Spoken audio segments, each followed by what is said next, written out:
in the capabilities approach. So I feel a little intimidated and daunted coming to talk to you. But what I thought I could do is discuss my own approach to social justice, which is, I think, in a related field in some ways and a quite different one in others. And so I thought it would be interesting for us to explore together the relationship, or is there a relationship between critical theory and the capabilities approach? What does it mean when we have these different approaches to social justice and education? So next slide, please. And I'm sorry, I should have in my introduction said a particular thank you to Monique, who has been absolutely fabulous in helping get me organised for this. And because I can't share my own slides, they will be much more busy than I would ideally like and not really quite so attractive. So please bear with me, but I wanted to keep to a minimum the number of times I had to say, click on and so forth. So I have based my work in critical theory for some years now, and clearly a few years ago, as the long overdue movement of why is my curriculum white and decolonising education began to happen, I had to start to think and reflect upon whether it was still an appropriate tradition to ground my work on education and social justice. And the reasons I had to stop and consider are fairly obvious from those faces on the right side of the page. These are all Western white men. Walter Benjamin, bottom right, I'm increasingly engaging with his work, which is really fascinating. But he was a very important influence on Adorno, who's just above him. That's why I've included him there. Horkheimer and Adorno, the two people at the top. I use their work because I refer to it as having a radical pessimism, which I find really, really important. And I'm increasingly bringing it into play with Axel Honneth, who's bottom left there, who's the only one of them still alive and working today. And to what's known as his third generation critical theory, I try and also bring in some of the spirit of the work of Horkheimer and Adorno. And you'll see quite clearly here that second generation Habermas is left out. And if we want to discuss that later, we can. So the problem I faced is clearly that I am basing my scholarship in a very Western-centric theory that particularly dominated by men. And how could I continue to do that as we began to engage with the difficult but immensely challenging issues of decolonisation? So next slide, please. So so before I go on to talk more about that particular challenge, I want to explain why the critical theory of the Frankfurt School has, for me, been such a helpful way of trying to make sense of the social world. So the first is that it rejects the organisation of late capitalist society as either inevitable, necessary or benign. So simply put, the way the world isn't the way the world has to be. Highly competitive and differentiated economic systems, highly competitive educational systems. There's nothing inevitable about them. There's nothing necessary. There is more than enough evidence that we can rethink our world in other ways. Secondly, for critical theory, human society can only be understood through an interplay of economic, cultural, social and historic lenses.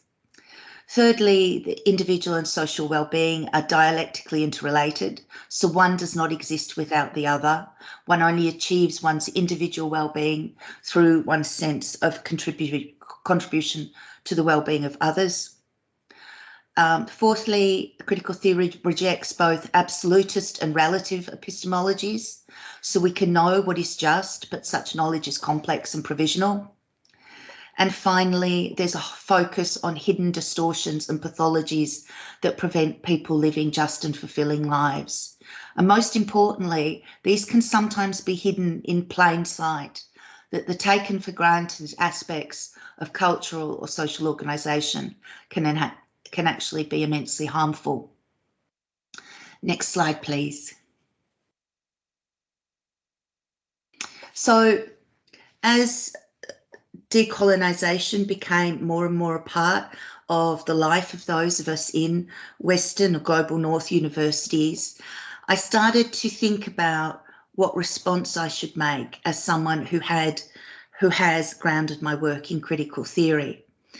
And I spent months agonising over this, intellectually and ethically and personally.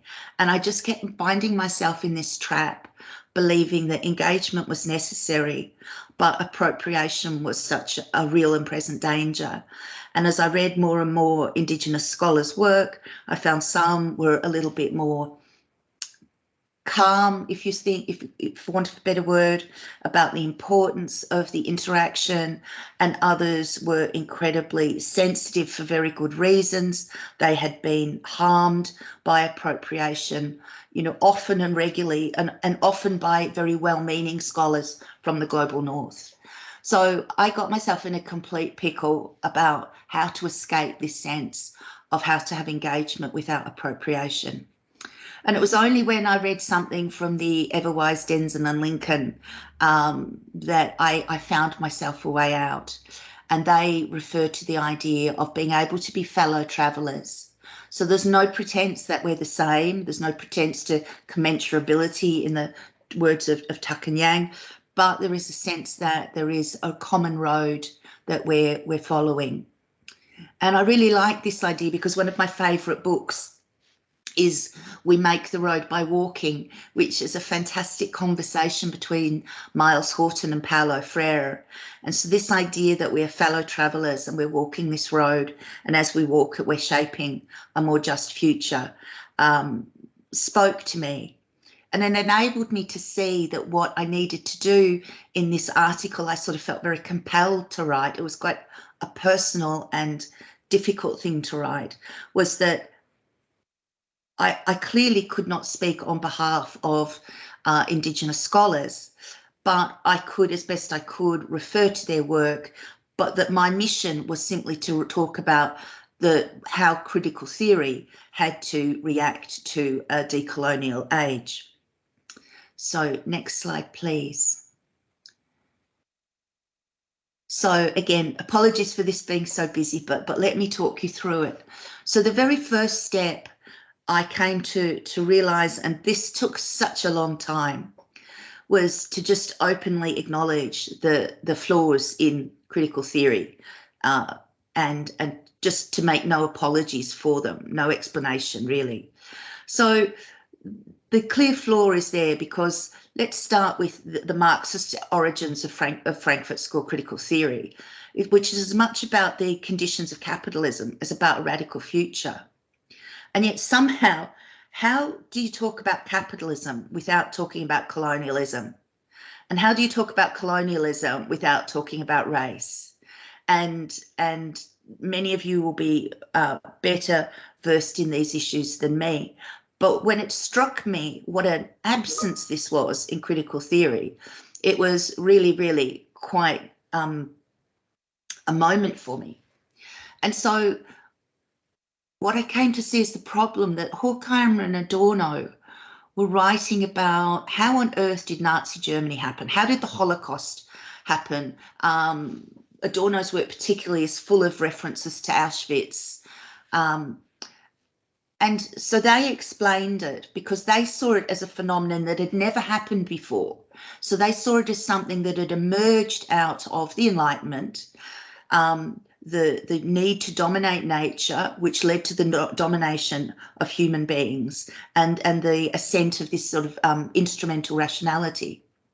But what they never saw was that actually the idea that some people were treated as inhuman had happened, or we don't know that they never saw it, but they never made a connection in their work. And Césaire pointed this out in 1950, that the categories of human, subhuman and human and non-human were unusual in the context of the Holocaust, because for the first time they seemed to be being applied to whites. But actually there was a very important scholarship showing how these categories had been applied before. And for some reason, Horkheimer and Adorno never engaged with this. And there were other opportunities for this sort of engagement. So there's an account in Traverso of in the 1940s, Adorno met, I think it was in a New York cafe or bar or something, the Black Marxist writer C.L.R.I. James, who's really important for bringing Marxism into post-colonialism. And his Traverso's description of the encounter, they met only to acknowledge their mutual dislike and incomprehension. So that was sort of a meeting that didn't go well. And then later, very explicitly, Habermas says that he has nothing to say on the post-colonial and post-imperialist, so-called at the time, Third World. Now, there is one way of looking at this to say, okay, maybe what Habermas is trying to say is that he'd wrestled with the same issue as me and couldn't find a way to engage without appropriation. So he thought, I'd better not do it. But actually, there's no evidence of that intellectual tussle in his own mind. And I want to come back to the simple point. All of these are people purportedly writing about the nature of late capitalism. How do you write about capitalism without engaging with colonialism? And how do you engage with colonialism without engaging with race? So this is a profound emptiness in original critical theory. And I think it just has to be acknowledged. And there are many possible ways to explain it, but I'm not sure we'll ever quite get to the bottom of it. But the challenge then for me is, does this mean, okay, that's it, it's out, it no longer has the usefulness, the explanatory usefulness, as well as for me, I think the inspirational usefulness that I saw in it.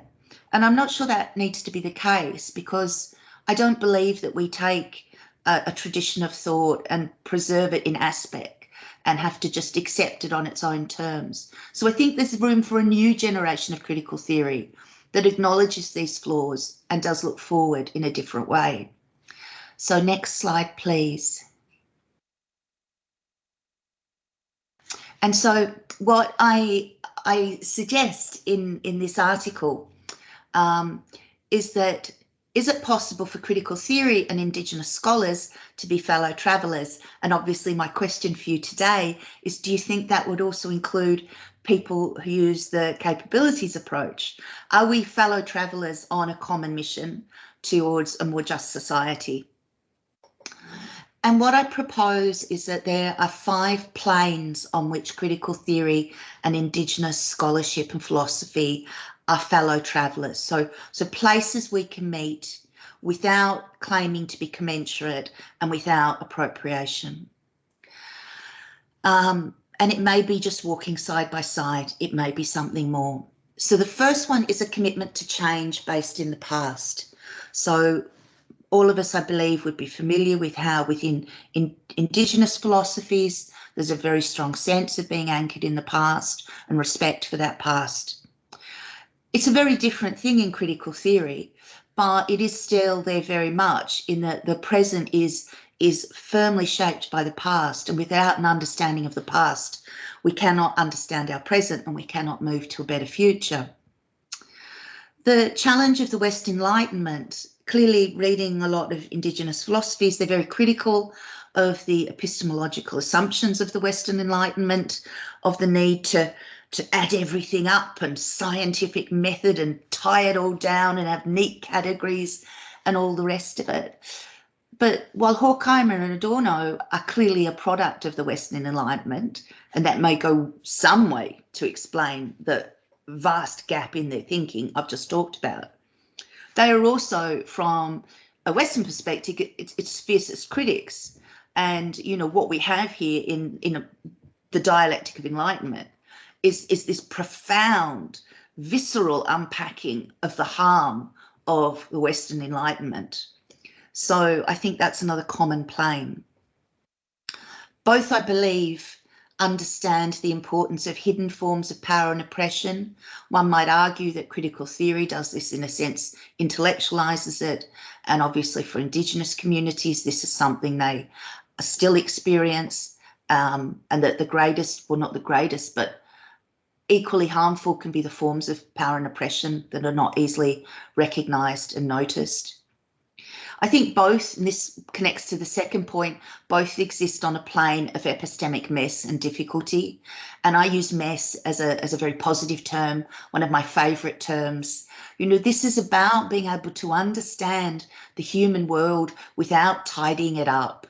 You know, sometimes leaving something as provisional, accepting sometimes there are contradictions, accepting sometimes there are different perspectives, all of which isn't the same as everything being relative, but it is saying that the human world is very difficult to know, and therein lies its richness. And so let's not try and destroy that.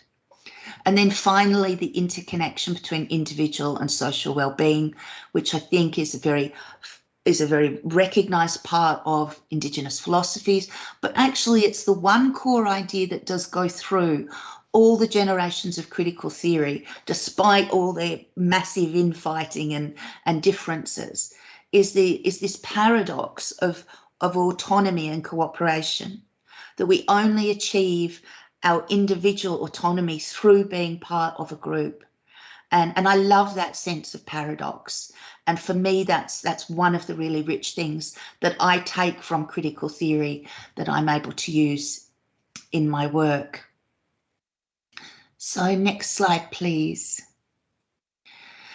So I just want to change tack a little bit and here while I'm in talking about critical theory, one of the important things in any intellectual tradition is that there is debate and difference, and that's what makes it rich, and that's what moves it on. And I know that there are many debates within capabilities approach and human development, and I'll be interested to hear your take on this. But one of my favourite ever books is this one by Nancy Fraser and Axel Honneth, so two critical theorists writing today. And in it, they debate the empirical reference point for a critical theory concept of social justice. And for Fraser, it has to be redistribution and recognition, because if you don't do that, the economic realm gets left behind, argues. And for Honneth, it has to be recognition first, because if you don't do recognition first, then there's a whole lot of other things that get left behind and are unseen. And I'm not going to go too much into the minutiae of the argument, but why I say this is one of my favourite books is that these are two passionate critical theorists who obviously agree on many things, but they also disagree. And in this book, they're not afraid to disagree.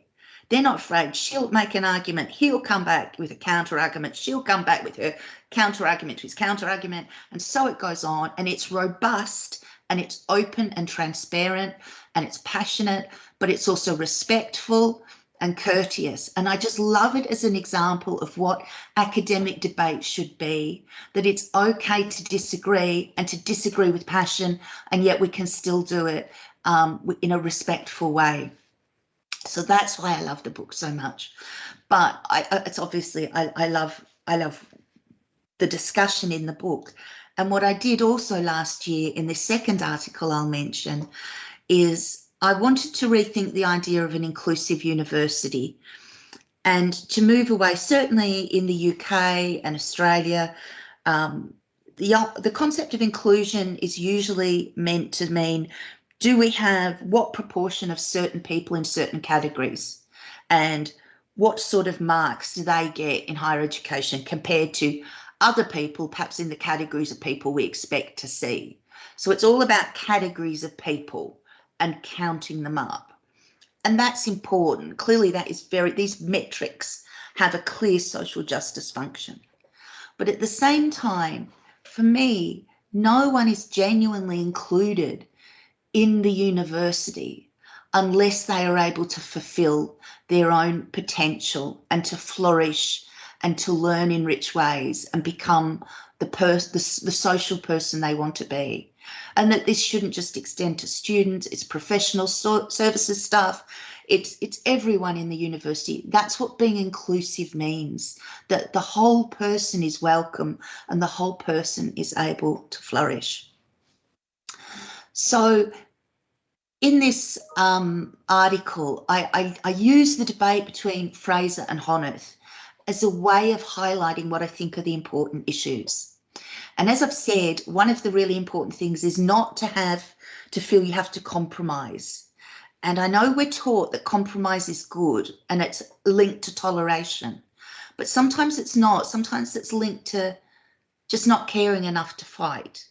So for example, if a student comes to me and says, I've read a bit of Heidegger and I've read a bit of Adorno, I quite like them both, so I'm sort of going to use a bit of both.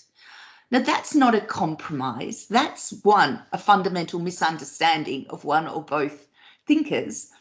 But it's also, just a little bit not pushing yourself enough to take a stand. So I like the fact that Fraser and Honneth at the end of this book don't say, oh, well, let's agree to disagree. They're still each arguing their point. But what I have taken from it is that there are two different things going on here. So on the actual question of how do we conceptualize social justice, I find Honneth's approach incredibly powerful, and to use the really ugly word, it's operationalizable, in that I can see how you can take this and apply it to understanding what is happening or should happen in education. But there's something else from Fraser that's equally important, which I also want to draw out. And so just to finish, I'm going to quickly highlight these two things that I draw from Fraser and Honneth as, in a sense, the critical theorists of the moment and the foundation, I hope, for the next generation of critical theory. So next slide, please. So just to massively oversimplify, but I don't, that's not always a bad thing, Honneth, his conception of social justice is recognition based. So it's based on the concept of mutual recognition, and it's a plural theory of social justice. So we have these three realms which we tease apart, but in practice they're interrelated. You can't have one without the other. So we have love and care recognition, which is a particular relationship between a particular father and his son. And it's that most intimate relationship where the child knows that they exist as a human being of worth because they see that in their parents' eyes, and it's recognised as such. And then obviously the worst form of misrecognition is murder or sexual violence, something that denies someone's humanity. So that's a very particular form of recognition. Equally important, but at the other end of the spectrum, if you like, sort of, is respect or rights recognition. So the fact that it's important that we have universal rights, that we don't have rights to do things based on who you are or charitable exceptions that say, oh, well, I don't really have to let you have a right to see a lawyer, but because I'm a nice sort of person, I'm going to let you. No, we have universal rights, but for Honneth, what's really important is that we have those rights, but that we understand them and that we use them, and that we are seen by others to be using rights that we understand.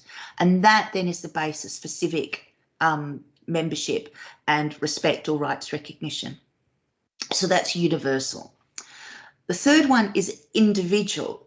So it's different from the particularity of love recognition, but it's about the individual, and it's about what each of us is able to do that is recognised as making some contribution to the social good. Now, it doesn't mean this has to happen in absolutely everything we do. And in a higher education, or in my own work in an assessment context, it very much doesn't mean it has to happen in everything. But at some point in a student's degree, they have to understand that what they've developed is something that is socially worthwhile and is recognised as such by others. And that social worth could be it's beautiful music that floats through a window and gives pleasure, or that they've helped with desalinization of water. There's all different things. So everyone needs an opportunity to have that in order to be fulfilled as a human being. So taken together, I think this is a really rich way of unpicking what social justice can mean. And in my own work, I've applied it to assessment, but it can be applied in many other ways. Next slide, please. Just briefly, though, a really powerful idea from Fraser, which I don't think Honneth would disagree with in any way at all, but which is outlined in that book, is her distinction between affirmative and transformative change. So affirmative change is change that mitigates against the worst of a system. So if you have a system of economic winners and losers, you put in place a welfare state, so it's not quite so awful for the losers, but you don't actually do anything to change the system. That would be affirmative change.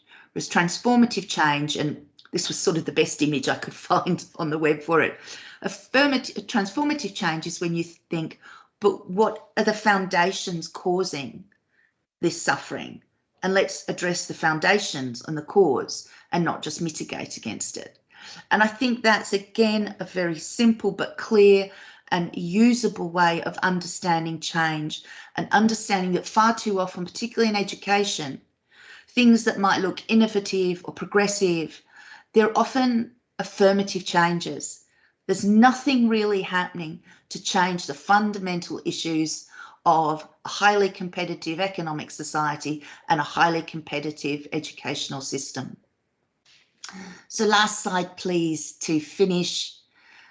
So I just wanted to conclude with some of the ideas I had that may or may not interest you when we think about, from my very brief and speedy overview of why I find critical theory helpful as people so embedded in the capabilities approach. I'm wondering what you would think about. Do we conceptualize the individual in the same sort of ways? Is this about affirmative or transformative change? Are both based in historical understandings of injustice? What relationships are possible with Indigenous philosophies, scholars and communities, and how does it translate into action? How do theory and practice, sorry, there's a word missing there. How do theory and practice relate? I think that's what's called a Freudian slip for people who are critical of Adorno's critical theory that I've left out practice. But so there's my ideas. I hope they're helpful for the discussion, and I very much look forward to hearing what you all have to say.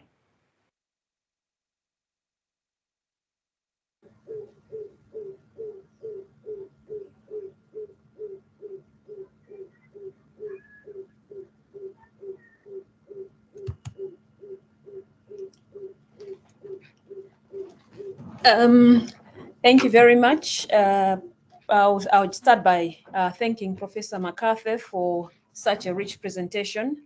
There is a lot that has come out of your presentation that stirs us up as intellectuals to think long and hard about what you've just said is the taken for granted issues that we encounter in our day-to-day lives. In both your presentation and the work that you've written on, there are some few interesting points that stood out for me that I would like to raise.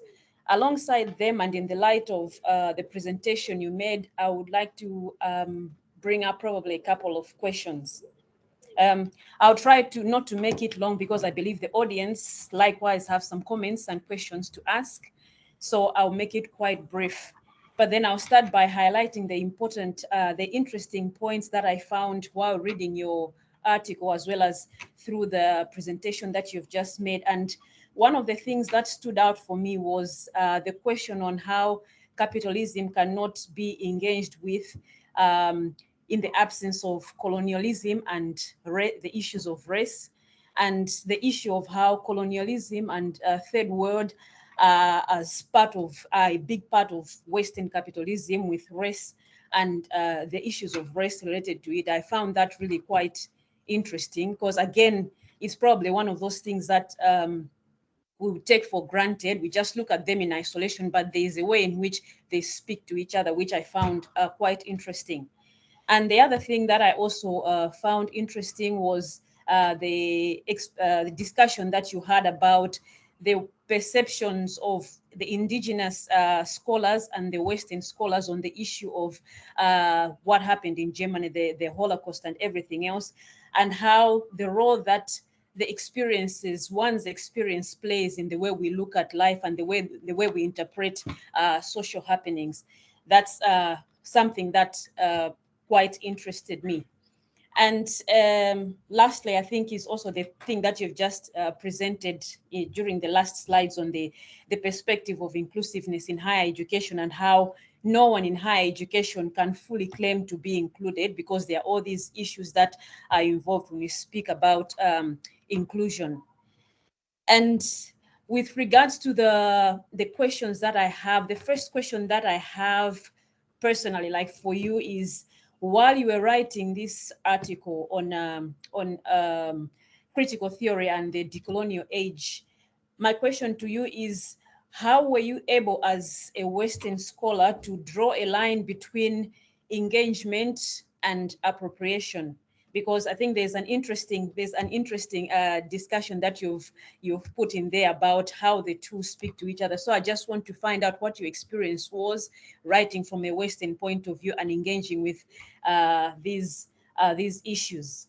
And then with regards to also on the article, one of the points that you raised, which talked to the criticism of the critical theory, was the lack of depth that critical theorists exhibit when they engage with issues of racism and colonialism. And one explanation had been due to the Eurocentric standpoint from which they try to engage with issues. And so my thinking, or what something that I was thinking along, was with regards to the capability approach, and based on the understanding that the approach was propounded by Sen, who is originally from India, and one would argue that he grew up during the time when India was under the British colonial rule, and how issues of race and racism are so prominent in India through the caste system. Would that provide a bit of justification on how probably from a capabilities approach, issues of colonialism, racism, and race might be better engaged with than from a critical approach on the grounds that the grounds of failure to relate to the experience? Or does capabilities approach, just like critical theory, fall into the trap of committing the sin of omission, as it were? So those are the few questions that I had. But all in all, I think I found the presentation and especially the reading of the article quite informative, and it's so profound. So thank you very much, and I'll hand it over to Monique. Thank you, Prof. Thank you so much, Tiffany. That was engaging, and I'm sure Prof. McArthur wants to respond to you first. We also have a lot of questions coming at you, so perhaps you should respond to Tiffany and anything that you raised before you get direct questioning. Okay. Well, thank you very much, Tiffany. I really appreciate such thoughtful engagement. Where do I start? Okay, so the capability approach. Yes, I think Sen does enable the capability approach to start from, particularly on issues of colonialism, a strong, in one aspect, a stronger base. I think what I'm interested in is the potential, though, for the dialogue between the two, because Sen has been criticised here in the UK for his recognition of all the good things the British brought to India. So Sen's position itself is quite nuanced and complex, and probably all the stronger for that. But I do think that there's something very penetrating in the critical theory approach, which has something to say in the same conversation.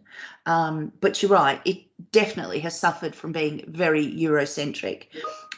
In terms of how I coped with the problem between engagement and appropriation. You have to understand, I don't know whether you can tell from my accent, but I'm Australian.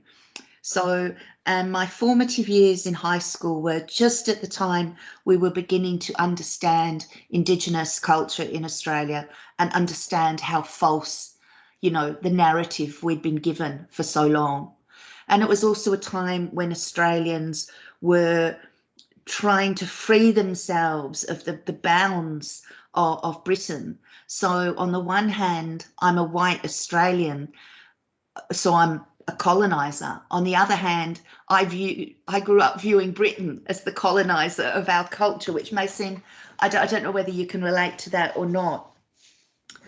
So it was a difficult thing, but I think what I found is that what I tried to do is to just talk about what I had a right to talk about, which was what critical theory could do and what my hopes might be for the relationship it could have with Indigenous philosophies. To the extent that I wrote about what Indigenous philosophers said, I tried to keep it in their words and keep it to a minimum. So that's the distinction I made in my mind, that it was appropriate for me to talk about critical theory in a decolonial age, but not to presume that meant I could speak on behalf of Indigenous people and what they should think about these issues.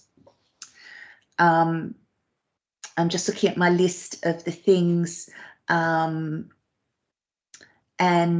yes, the idea of inclusiveness in HE being, I think, incomplete.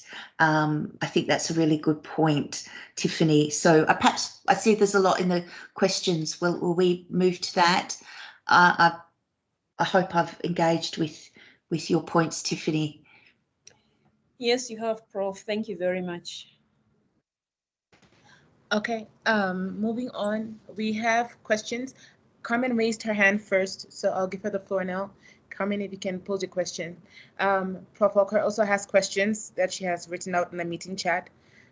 You can read them, or I can read them out after Carmen has presented her question. Carmen? Yeah, thank you, Monique, and thank you, Jen. My apologies, I was trying to connect with my other laptop to use the camera, but I didn't have enough time to do that, but hopefully you can hear me well. Yeah, I mean, thank you so much for this really provoking presentation. I think your thinking aligns a lot with what I've been also trying to do in the last years about bringing into conversation the colonial thinkers with the capability approach, not so much in terms of critical theory. And I guess, yeah, that's also part of my questions and comments to your presentation. So in terms of the first part of the presentation, I kind of, you know, I agree with all the comments and differences between critical thinkers and decolonial thinkers. But I think a really important claim that is missed is the universalist claims of critical theorists. And I know that there are different kind of grades, you know, between them. So we can, it's as you said, it's kind of a complex mix of thinkers. And but yeah, but it's true that they are in itself theory builders, and this theory building has been quite harshly criticized by decolonial thinkers because they are not creating this kind of meta ontological space in which many theories can be embraced. So we can see the case of Foucault or Habermas, or well, Habermas will be the more moderate, perhaps among the group. So yeah, so I was just thinking about that as an important point. And of course, in terms of the relationship, I think, you know, I kind of like the classification of fellow travelers, critical friends, and unreconcilable, because I think they are the three of them, you know, it's happening all at the same time.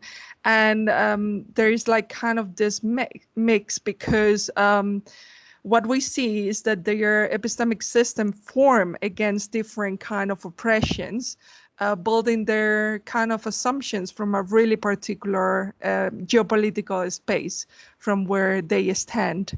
So I will see your contribution as bringing this complexity that usually is kind of overseen by scholars in the North, trying to decolonize everything. Well, I think, if we look carefully at, like the colonial thinking, what they are telling us is like, no, we need to understand this as epistemic system situated in different times and against different resistances, and therefore connect them through what de Sousa Santos has called ecologies of knowledges, but also through breaches that Mignolo and Walsh constantly repeat within their work.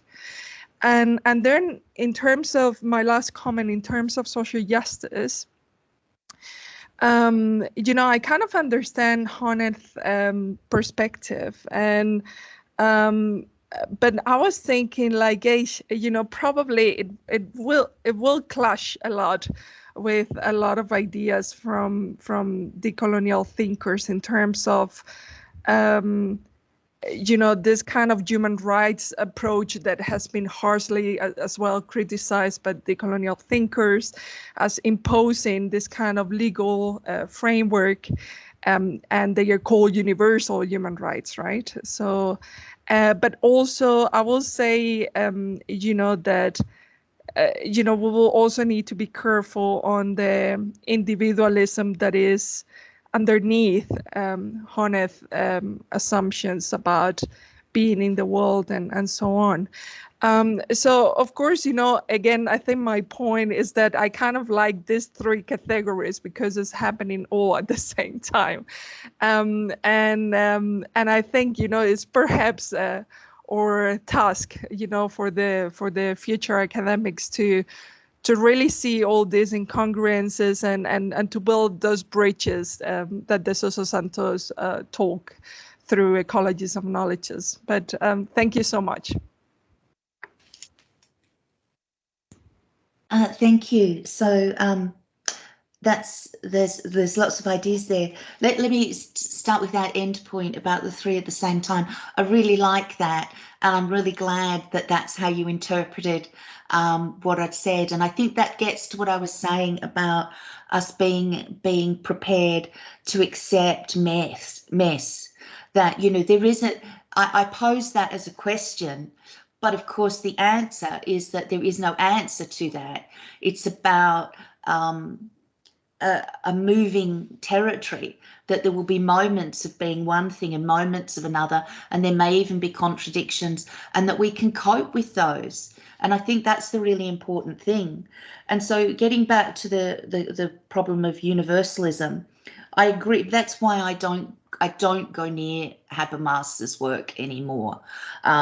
When I was at university, everything was Habermas. It was just the thing. He was the rock star of the university world. But I find him deeply disappointing now. Well-meaning, but deeply disappointing. And there are too many assumptions there. So when I go back, so I use critical theory in a very specific sense of the Frankfurt School, so I wouldn't include someone like Foucault in that. And when I look to Horkheimer and Adorno in both their idiosyncratic ways, I think they are both within and outside the universalist tradition of Western thought. So for me, in terms of the opportunities that opens up for how do we move people in the global north to thinking differently so that they don't make the mistakes of, say, Horkheimer and Adorno, or they don't certainly make the mistakes of Foucault. And we've established clearly the moral problem of appropriation. So we have to find something within the theories available that people in the global north can grasp and work and wrestle with, that offers some ways forward in thinking beyond the sort of the the tyranny of the Enlightenment and universalism and so forth. So I think there's cracks in Horkheimer and Adorno which are helpful there. And I certainly see Honneth as trying to, perhaps not enough and perhaps not explicitly enough, trying to address that. So I'm not sure. I think actually, I think I may have not correctly portrayed the concept of the individual in Honneth and how much it is entirely predicated on also social membership, so that there is no individual as there is in liberal theory, in critical theory. And that's it's the concept of the individual above everything else that I think makes it one of the most exciting places to think in terms within the global north body of work. Yes, I called them universal rights. I should say they could be locally universal. So it's not saying that there are rights that are the same for people in every part of the globe. It's more saying that within a social group, or however one conceives that there must be some things that we say, the right to live without physical harm. It's not something that's given out of charity. It has to be something that's there and it's given to all, regardless of who they are. We don't. There's no criteria for obtaining that right. So that was sort of more what I was meaning by that.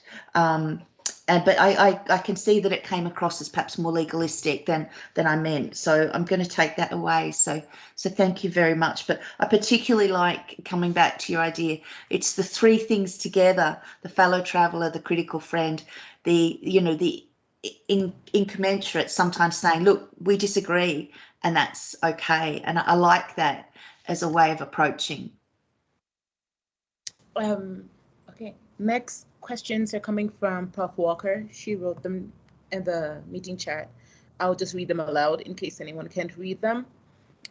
She opens by saying she is interested in how critical theory deals with conceptualization and practices of agency, given how significant agency freedom and agency well-being are in Sen's capability approach. And she's also puzzled by the completeness of blind spots manifest in so much of Western thinking then and now. For example, critical theorists in Germany managed to ignore the Namibian genocide back in the 1940s at the same time they were writing about Auschwitz. Yeah. So I'll start with the second one.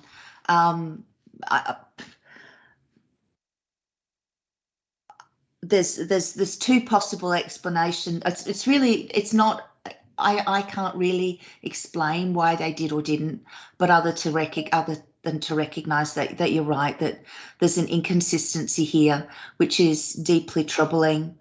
On one level, I think it's because they were Western-centric, and on another, if I wanted to be more charitable, I might say that these were people deeply affected by what had happened in their own country, and I don't think they had eyes for much else, which is no excuse, because of course that's the whole point. If you've close up witness trauma, it should make you better understand the trauma that you're not close up witnessing. That's what should be happening, and clearly that isn't what happened. The idea of agency, I think, is really interesting because tends to be a term that's used in the same way. But I certainly see very clearly that certainly, again, the early Frankfurt School, I think, is puzzling with what constraints there were on the way people behaved. So why did people continue to support a system that clearly did them no good? And I think in Honneth's work, we see this particularly. He's got a wonderful thing he's written about neoliberalism and the whole concept of the individual under neoliberalism, where people are sold this idea that they have agency, that it's all about freedom, that they have freedom to act. but everyone acts the same. Everyone, you know, I'm going to be myself and put on, well, he didn't write about social media, but it's self-realization through mimicry. And so it's an illusion of self-realization. And I think in terms of his work as a critique of neoliberalism, again, this sense of the distortions on the way in which people, I suppose in common sense, we've been sold a fake. We've been sold a fake that makes it look like there's agency when actually there's still profound constraints upon it. Melanie, I don't know whether that gets to what you're going at. Yeah, yes and no. I mean, that's fine. I think it's interesting. I don't know the critical theorist's work, and I don't know Hannah's work particularly well, but it sounds as if he's describing a kind of a severing of freedom from equality, which I think is also a risk in the capability approach, that it all becomes about freedom and the real challenge of equality somehow drops off the radar. So yeah, I think that freedom equality challenge is one for all of us to try and engage and think about. So thanks very much. I look forward to reading both of the papers that you referred to. So thank you.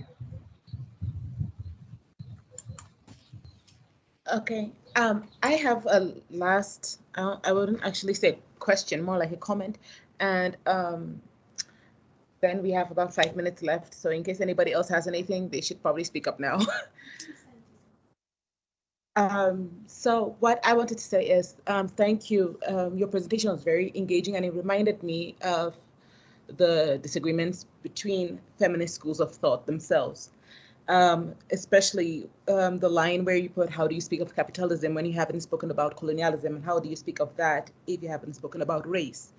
And that pretty much sums up majority of Black feminist and African feminist criticisms of Western feminist schools of thought in one sentence. So I really appreciated that. As to the question, ultimate question of whether these theories could work together, considering that they have one goal, social justice, especially through education. If they can work together, if they're reconcilable, if they can be friends, I would say it depends. While you were speaking, I was reminded of a Baldwin quote that I typically go back to, and it says, we can disagree and still love each other unless your disagreement is rooted in my oppression and the denial of my humanity and the right to exist. And I would say that pretty much sums it up. It's fine if we can disagree. We do not have to take the same. And that's how I typically engage with the variety of feminist schools of thought existing. As long as we agree on the same goal and you do not disregard me, then fine. But if your method does disregard me, then you're not actually being feminist. Just as certain feminist schools of thought might not appreciate schools of thought that talk about trans rights, or those that have appreciated colonialism, or those who speak or acknowledge the role white women have played in the subordination of Black women. So I think, yes, it will ultimately all depend. Oh, the rhetorical question you asked in your presentation. Yeah, but I think what you're talking about very much gets to the concept of misrecognition, and that's why I find using Honneth increasingly really powerful, and I've certainly used it to argue in favour of trans rights, because the way I think of it is I can't see how that recognition harms me in any way. If there's no misrecognition to me, that sounds very individualized, but I think this idea of, does a different viewpoint cause harm? you're talking very much in the sense of misrecognition, I think is really important. But we need, and because we need to be more comfortable with disagreement in our societies and in education.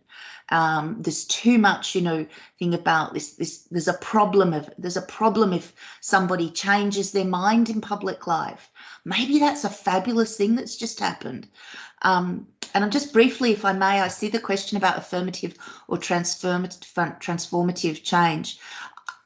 I think the way Nancy Fraser works is she's not saying that transformative is always better. She's just saying that there is a conceptual difference in these two forms of change. And I think in terms of decolonisation, certainly as I am experiencing it in the global north, sometimes it is about affirmative change, and that is still change for the better.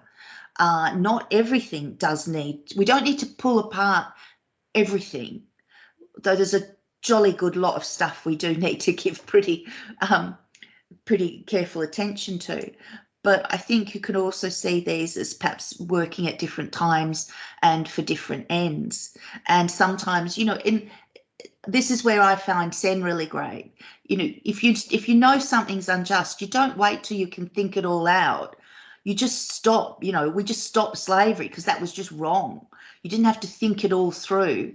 And I think there's something in that too that comes to this idea that, okay, it might be affirmative change, sometimes it might be transformative. I think the thing that's important for us, though, as activists and educators and social theorists, is that we understand the two, because it's when we get them muddled and when we think we're making transformative change and it's just affirmative, I think that's where problems really lie.